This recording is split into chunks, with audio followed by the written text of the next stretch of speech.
Bonjour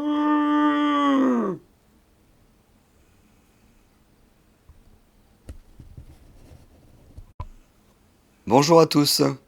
Aujourd'hui, je vais vous montrer comment faire mon éléphant. On prend un carré de papier, on plie ses diagonales.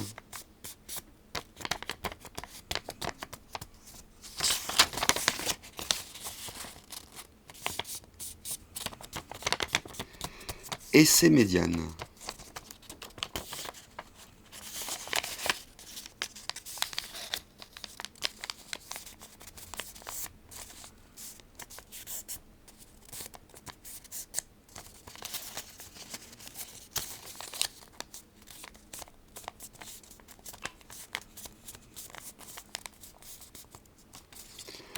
Vous réouvrez le modèle,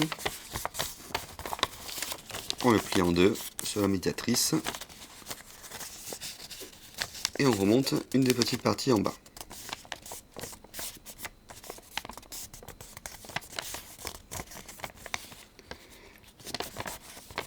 On prend la partie qui est perpendiculaire et on fait la même chose. On se retrouve avec un petit carré en haut, mais surtout deux segments qui vont nous permettre de faire un repère. Et sur ce repère, on vient plier la partie du bas vers le haut et la partie du côté sur le côté.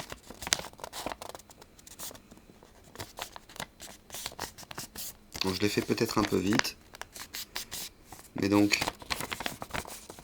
le repère du départ qu'on a fait, on replie sur ce repère et on se retrouve donc avec cette partie-là. Alors cette partie-là, on fait comme pour la petite partie, on plie un pli pétale.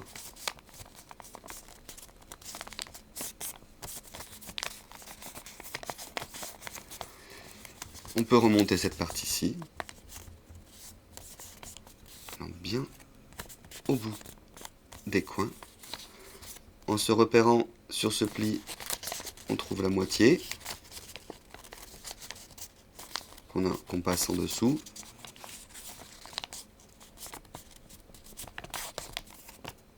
De chaque côté.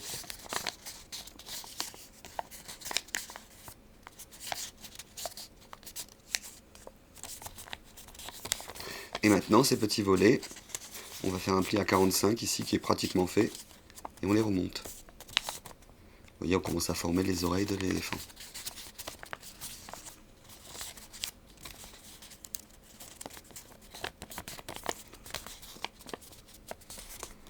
Ok.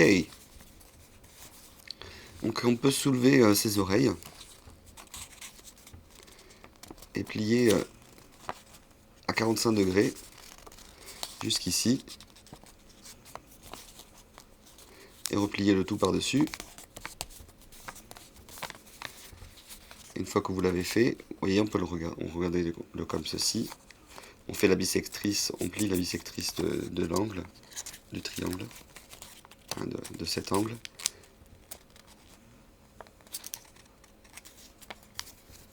Et en suivant, on replie sur la longueur. On doit se retrouver avec ceci. Vous y êtes? Allez, on fait pareil de l'autre côté.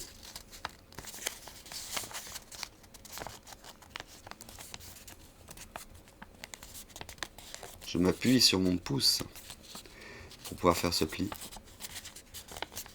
Et la bissectrice.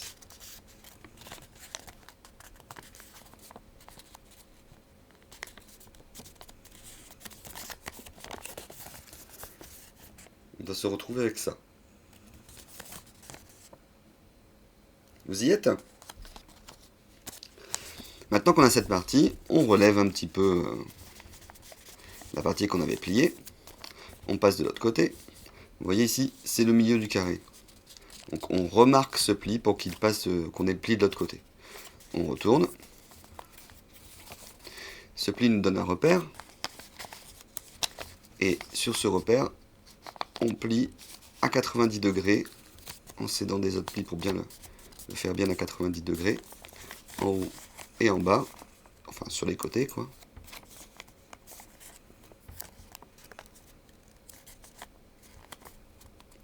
je mette bien de cette ligne pour bien l'aligner. Voilà. On réouvre ces plis. On va maintenant rentrer ces petits triangles. Si vous vous rappelez, comme pour la voiture. On a maintenant un hexagone. Et si on suit les plis qu'on a fait tout à l'heure, on peut faire ceci, de chaque côté. Vous voyez? Ensuite, à l'intersection, de l'intersection jusqu'à la pointe, on va faire un pli. Je vais mettre de mon pouce. Pareil de l'autre côté. Et ensuite, on fait la bisectrice.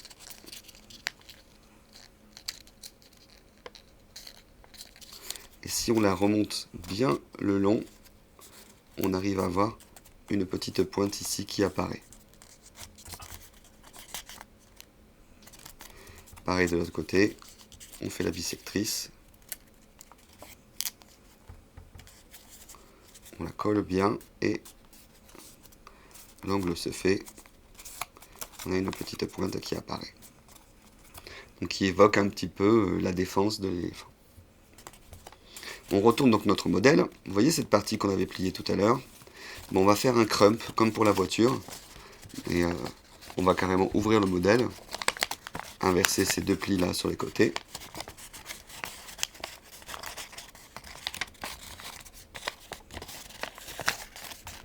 Et replier vers l'intérieur. De façon à faire notre crump. C'est même pas un crump, c'est un sink. Je dis n'importe quoi. Voilà, donc c'est un sink. Bon, c'est pas très important s'il est bien fait à l'extérieur, puisque cette partie-là, après, elle va disparaître sur la mise en forme finale. Voilà, on se retrouve avec une sorte de tête de souris en bas d'un carré, enfin d'un diamant. Donc, cette diagonale ici, on fait un pli-valet jusqu'à la base de la tête. Derrière, on le voit bien, il a les plis qui sont déjà formés. Voilà. On peut même replier les oreilles par-dessus. Et on a cette forme-ci. Dès lors, on va la tenir quand même bien comme ça. Puisque tout va être basé sur la tête de l'éléphant. Attention, là, il y a de la technique. Je vais passer mon doigt à l'intérieur de ce premier pli. Et aller à peu près jusqu'à la moitié de la distance entre les oreilles. Entre le bord de l'oreille et cette pointe. Donc à peu près à cette distance-là, au milieu. Vous voyez, voilà, je passe mon pouce à l'intérieur, j'inverse ce pli. Allez, on va dire, c'est pas exactement la moitié, on va dire, c'est les 2/5. J'inverse ce pli, je fais passer par-dessus. Attention, le pli, il faut qu'il soit bien inversé, hein. On peut se repérer en bas. Toujours en tenant, je fais pivoter. Allez, je fais pivoter cette partie-là vers le bas,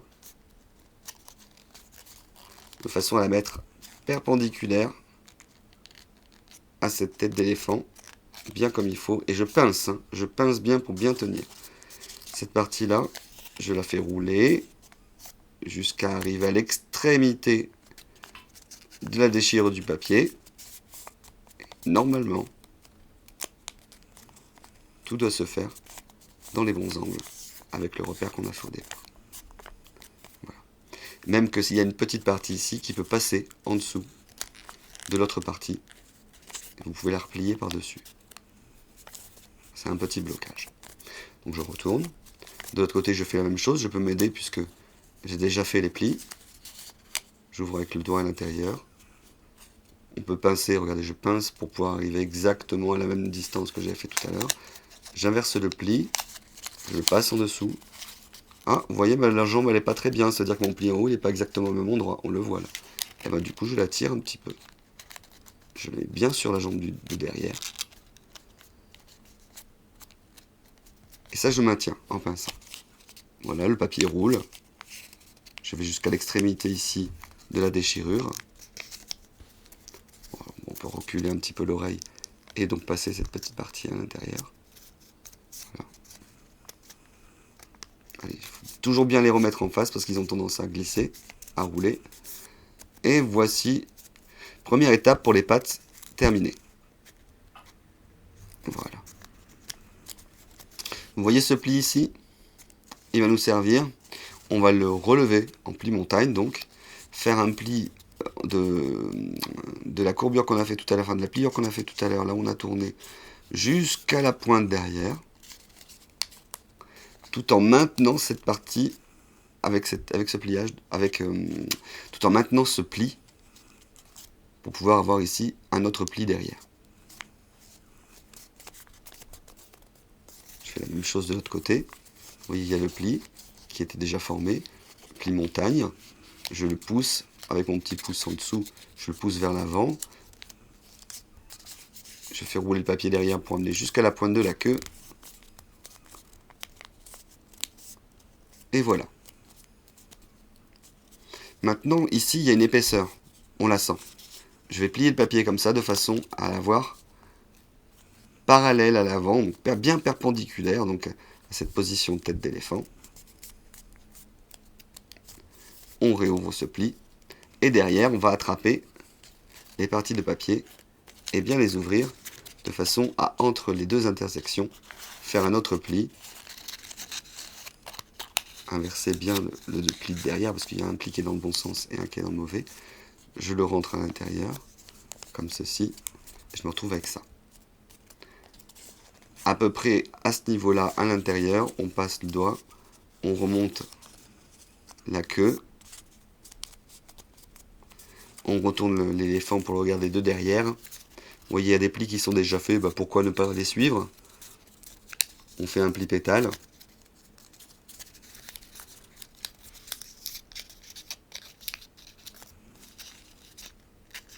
Petit pli pétale long, pas très régulier, mais bon, pratique. Hein. On écrase le tout. On réouvre à l'arrière. Oh, il vaut mieux faire un deuxième pli. C'est toujours mieux. Comme pour les pattes de la mouche. Ça laisse toujours de la marge et ainsi on casse pas le papier. Donc voilà, j'ai fait une bissectrice des angles de chaque côté. Donc j'attrape bien les pattes. On le retourne comme ça. On le remonte jusqu'en haut. On le plie sur le même, on l'écrase bien. Bien, bien, bien. Et ensuite, on va chercher ce petit bout de queue d'éléphant. Et puis, on le fait sortir à peu près un demi-centimètre à l'arrière.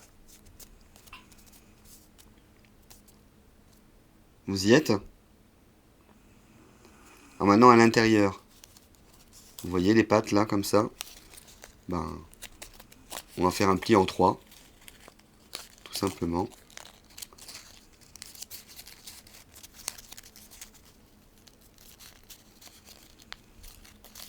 Voilà. De l'autre côté aussi, pareil.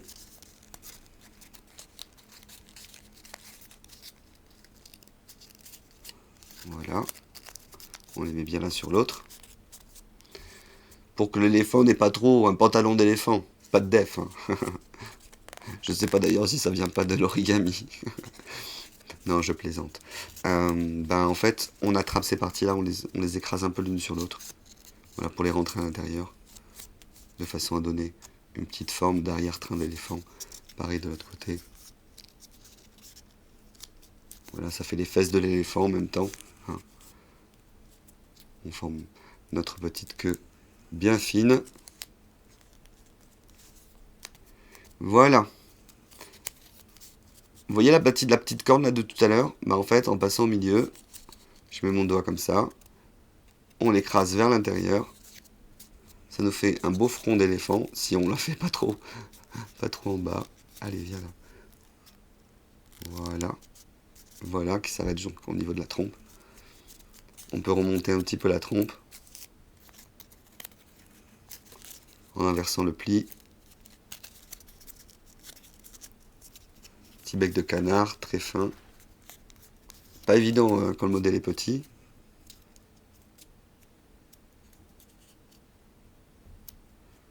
Voici. Après, vous lui donnez une forme, hein, mise en forme. Et le petit final, c'est vous attrapez la tête, passez les doigts derrière les oreilles et vous les poussez vers l'avant avec un petit pli. Ça donne toute la vie au modèle.